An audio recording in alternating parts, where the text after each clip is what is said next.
नमस्ते आप सभी को। सनातन म्यूट चैनल पर आप सबका स्वागत है। आप लोगों से आग्रह है इस चैनल को सब्सक्राइब करें, लाइक करें और शेयर करें। अभी केंद्र सरकार ने केरल का नाम बदल के केरलम रख दिया है। तो केरल उन राज्यों में से हो गया जिसका नाम बदला गया है। इससे पहले बहुत सारे राज्यों का नाम बदला गया था, जैसे मद्रास तमिलनाडु हो गया, मैसूर कर्नाटक हो गया, जो उड़ीसा था उड़ीसा हो गया। तो ऐसे बदला जाता है, उसी बदलाव के क्रम में इसको आप मान सकते हैं। लेकिन बहुत दिनों से पश्चिम बंगाल के मुख्यमंत्री ममता बनर्जी का ये मांग था कि पश्चिम का नाम बदलकर बांग्ला कर दी जाए।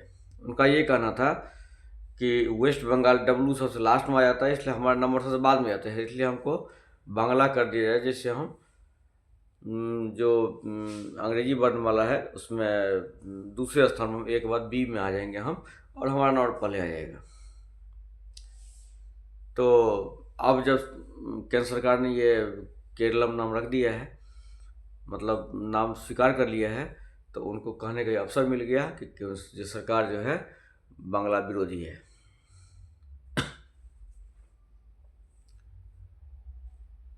तो क्या ये माना जाए कि ये मोदी सरकार का मास्टर स्ट्रोक है या आत्मघाती निर्णय? क्योंकि अगर उसने केरल का नाम बदल दिया तब बंगाल का नहीं बदलेंगे, तब बंगाल में उनका विपरीत परिस्थिति हो जाएगा। तो क्या बंगाल से ज़्यादा उनको केरल पर भरोसा है? इसमें तो कोई दो राय नहीं कि बंगाल में तो रनर अप तो है ही।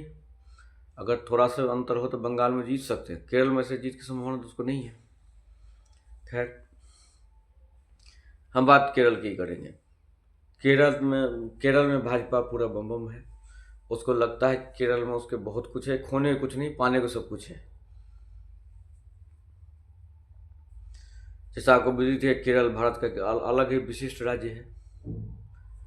केरल उन राज्यों में है जहाँ विदेशी आक्रमणकारी, इस्लामी आक्रमणकारी या अंग्रेजी आक्रमणकारी उस पर कब्जा नहीं कर पाए।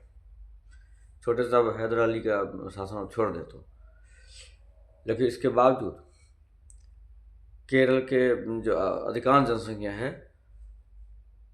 उसमें, क्षमा कीजिए, केरल के जनसंख्या में मुस्लिम और क्रिश्चियन के प्रतिशत बहुत ज़्यादा हो गई है। 55-45 का हो गया। 45 जो 27% मुसलमान, 18% ईसाई और 55% हिंदू है।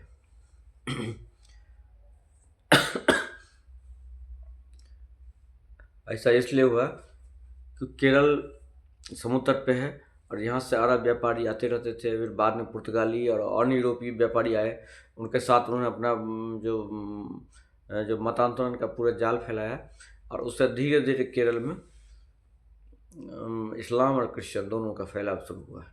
उनकी संख्या बढ़ गई, हिंदुओं की जनसंख्या घटने लगी। केरल की जो इस चिंताओं को आप समझ सकते हैं कि उनका जो उपन्यास है विख्यात उपन्यास वीर सावरकर मोपला में आप देख सकते हैं केरल की स्थिति कैसी थी। केरल में पहली बार 1957 में वामपंथियों ने चुनाव जीत कर, विश्व का पहला चुनाव था जब ये नमूद्री पहली बार मुख्यमंत्री बने थे चुनाव में जीत कर 1957 में।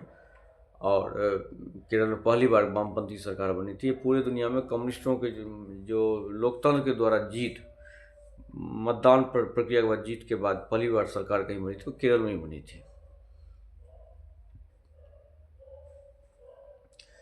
केरल के हिंदुओं के बहुत बड़ा दुर्भाग्य है उनके वोट से केरल में कम्युनिस्टों की जीत हो रही थी। कांग्रेस जो पूरे देश में हिंदुओं के वोट से सरकार, अधिकतर वोट से सरकार बना रही थी, लेकिन केरल में वो मुस्लिम क्रिश्चियन के अधिकार पर थोड़ा बहुत केरल के हिंदुओं के वोट के साथ वो सरकार बनाती थी।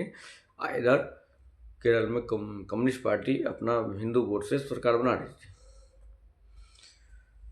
तो यूडीएफ जो कांग्रेस नेतृत्व वाली गठबंधन है, एलडीएफ जो माकपा वाली गठबंधन है, दोनों हर 5 साल में सरकार, दोनों एक दूसरे को सरकार, दोनों एक बारी बारी से अपनी सरकार बनाती थी।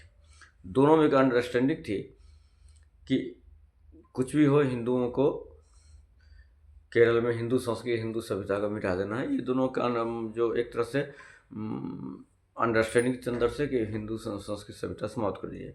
जिस तरह से तमिलनाडु में अन्ना डीएमके के बीच अंदर में ये चलता था।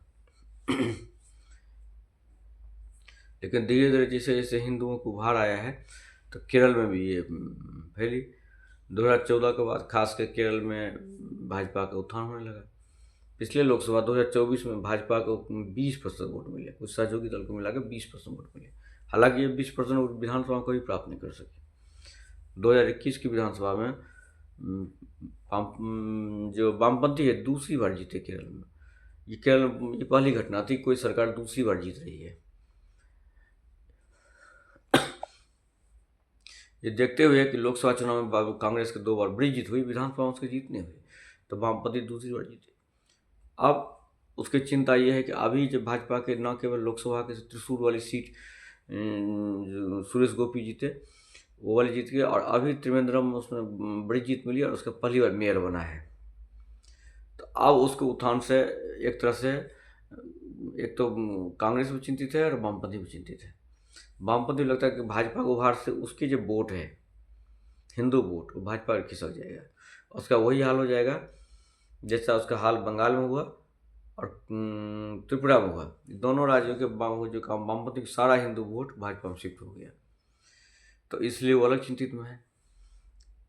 पिछले बार का अगर चुनाव हम देखा जाए तो जो लोकसभा चुनाव के हिसाब से देखा जाए और अभी जो पिछले 2021 के विधानसभा चुनाव में हम देखे जाए, इतना तय है कि यूडीएफ जो कांग्रेस और मुस्लिम गठबंधन है उसकी जीत निश्चित है। वामपंथी अपनी जो स्वाभाविक अपनी जो कुछ चाल के कारण अब अचानक कभी कभी वो अपने हिंदू कार्ड भी खेलने लग जाती है। उसको ये बहुत बड़ा डर है कि उसका वोट नीचे नहीं खिसक जाए।